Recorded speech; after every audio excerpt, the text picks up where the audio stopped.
Hello and welcome to COVID's series of videos that cover the new features of the PanelSpec 2.0 software. In the last video, we went over a small introduction to the drawings page of the PanelSpec 2.0 software, and in this video I'm going to show you more techniques that will make drawing complicated panels much easier, and as you'll see with some of the features, even prettier. Alright, getting started, I'm going to show you some features that PanelSpec has that'll make working with groups of connectors much easier. In the last video, if we wanted to handle a group of connectors, we individually clicked and dragged them around. But if we select them all at the same time, PanelSpec has built-in functions that'll arrange the connectors for you. To select a group of connectors, first select a connector, then while holding Control, click the other connectors. You'll notice up at the top that once we selected a group of 2 or more connectors, the Align and Distribute buttons will pop up. The Align button will arrange the connectors so that they are leveled with a certain reference line that you choose. The Distribute button will then evenly space the connectors either horizontally or vertically. I'm going to start by aligning my connectors according to their middles, and you can see that they now form a straight line. Now before I actually distribute these connectors, I want to talk a little bit about how the Distribute function works. The Distribute button will make sure that the space between each of these connectors will all be equal. And this amount of space is dictated by how many connectors you have, as well as how far apart the first connector is to the last connector. So really quick, I'm going to squeeze my third one in a little bit more so I can have a tighter configuration.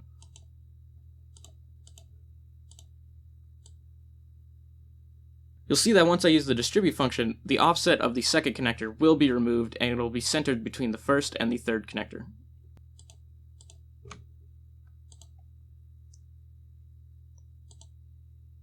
And there we go. Alright, to make this a little prettier, I'm going to add a border around my XLR connectors. To do that, go to the Add Connectors list, and the easiest way to find a border is just to search for border.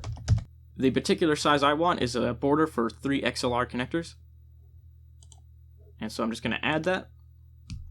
Alright, and just like a connector, I can click and then drag it around. We can then change the title of the border that surrounds our XLR connectors. So for example, if these XLR connectors went to a certain location, we can name it after that location. I'm just going to call it Auditorium. Alright, the next thing to discuss is the newly added feature of combination connectors. Combination connectors are groups of connectors that are widely used together, and they are built in as a distinct item inside of the connectors list. To illustrate this, we can go to the connectors list. One of the widely used connector groupings is a VGA connector with a 3.5 audio jack. So if we search for VGA, several of the results are different combinations of VGA and audio connectors that you would commonly see in use.